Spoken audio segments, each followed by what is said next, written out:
Every single one of us is under the microscope. Every time we request, create, or send out a piece of internal communications, it can either enhance or be detrimental to our brands. And that's our brand in its entirety. The brand that the world can choose to buy from, and the brand that candidates can choose to work for. So you might be asking yourself how the impact of your actions actually ripples so far. Simply put, because the line between internal and external communications has been blurred. They don't exist like they used to. Communications is simply just communications. And taking that back, content is just content. Historically, the foundations of internal comms have been set in a command and control era. Really, its purpose being a lot more functional and not about engagement. Unlike its lovely sister marketing, who often got bigger budgets, a stronger brand story to tell, and was far more loved by consumers. Marketing truly aligns to brand. It was embedded in the brand values and actually allowed you to control the picture that you're painting to the outside world. You controlled the narrative. But how things have changed. If I think to back in the day when an employee received some internal communications that they were unhappy with, it often led to perhaps a little grumble amongst employees at work. Maybe if they were going down the pub or a bar that evening, having a little complaint to their friend that they were meeting, and that's sort of where it ends. At the end of the day, the brand still retained control of its own narrative. Over the last few years, employees' voices have become stronger, as well as them recognising their own self-worth in a business. And through the rise of social media, they also have a stage that can reach the world. And haven't we seen this? The most explosive recent example of this has to be Twitter. Now, I don't tweet myself because I much prefer pictures, but some of you might tweet.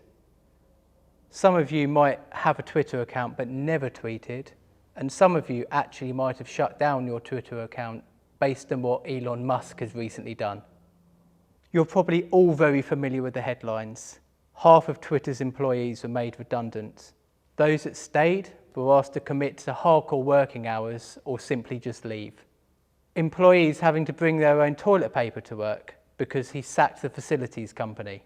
And perhaps even the worst of them all, there was one employee that wrote on Twitter what they thought of Elon Musk and what he'd done, to which Elon Musk simply replied, "You're fired."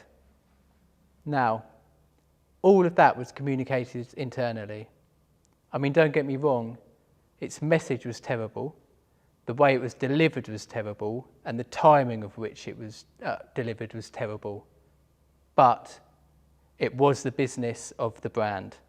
And that business saw the light of day thanks to its employees. Now, I remember when Twitter first started, it was quite a cool tech company. You know, there were celebrities on there. It was coming out of San Francisco, which was quite a cool hub at the time. And lots of people actually had a desire to work in a place like that. But I wonder, how many of you would work there now? So, those comms, now everyone understanding how Twitter values its employees and how the light has been shone on Elon Musk, has been detrimental not only to Twitter and Twitter's brand, but has also reached out further to the other brands that he's got as well. Tesla has also seen revenue drop, partly due to lost credibility. And for me, the big question is, would he ever have spoken to his customers like that? You never know with him, but I'd say most likely no. Now, I'm not naive, and I know that in the world of business, sometimes there are tough decisions that need to be made.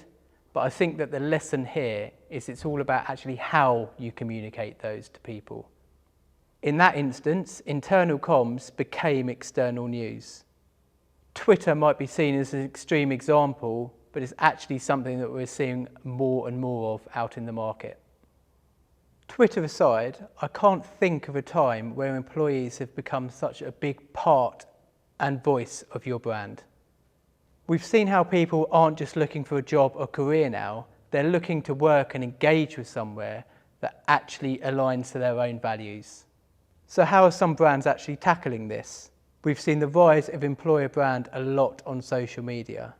TikTok and Instagram are channels where we're seeing a lot of employee content trying to engage with potential employees about the culture within the business.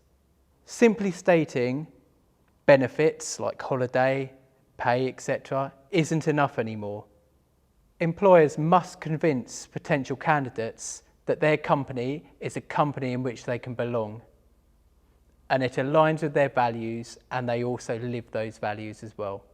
And they'll spend 9 hours on average researching you before they even come to make a decision of applying. That's 9 hours looking at you, looking at your business and seeing if you're right for them. Job seekers are becoming far more skeptic to polish content that looks like it's come from the marketing department. What they're now valuing is real content that feels like it's coming from real employees, filmed on their smartphones and put out there, because that is a far more true reflection of the internal culture of the business. It gives job seekers a far more authentic and honest view of your company culture. And there we have it again, your internal employees communicating to the outside world and the world having access to what it's like to work for your company. Do you remember what I said about your employees being a huge part of your communication strategy? So, thinking back to internal and external comms lines becoming blurred, what we've got internal comms that has the potential to become external news. We've got employees that are supporting your brand through communications. And we've got one other shift as well that we've seen. Any content that's created must be written with the brand in mind, whether that's internal or whether that's external. It's so important now that employees feel connected to your brand. At the moment, workforces are more disparate than ever, and they are far less likely to be immersed in your company culture as they were a few years ago. So they must feel those values wherever they are. And they need to feel not only connected, but they need to feel in the loop. Because with so much communication going out there, it may well be that they read something in the news before you've had a chance to tell them yourselves. And it's not just employees, it's your customers and consumers as well. This audience has a wealth of products and services to choose from out in the marketplace. And what we're seeing now is we're seeing them buy from brands that align a lot more closely with their own values. This could be your B2B customers that are looking at your ESG strategy to make sure that yours aligns with theirs. Or from a consumer perspective, it's again looking at your brand and its values to make sure that it aligns with their own values. Because remember, other brands are available. This has led to some brands taking a far more well-rounded approach and not viewing internal and external content as different, simply just viewing it as content. Nestlé have created Ask Nestlé on their website, which houses a whole host of questions about their sustainability, their social, their governance. Its intended audience is both consumers as well as internal employees. The reason for that is because they consider the content to be important to both and to actually allow both parties to make informed decisions about Nestlé. And Royal Mail, the UK's postal service, has created a website called One Royal Mail. This website is employee focused, but again is available to consumers and houses a whole host of information from news and their parcel service, all the way through to dog awareness and how to handle that. Everything is available for anyone to see. And given what we know about customer behaviours, visibility of this content is super important for both audiences. Given everything that I've discussed today, I think it's also very likely that as we move forward, internal and external comms will work more closely with each other. They can each learn from each other's experiences and actually develop a strategy together with the mindset that content is just content. Your internal and external comms strategy will of course be defined by your own and overall business strategy. And it may be that you still see a division between internal and external comms. But nonetheless, given these trends that we're seeing, it does seem far more likely that the two will be working together more closely in some capacity. The blurring lines between internal and external comms is a massive subject and something that I have touched on a little bit. Communicate internally as if you were talking to your customers, because your internal news can become external news. Employees are an important part of your communication strategy. They have their own voice and are key to communicating that the values and culture of your brand aren't superficial. They are the voice of your company. They are at the heart of your business.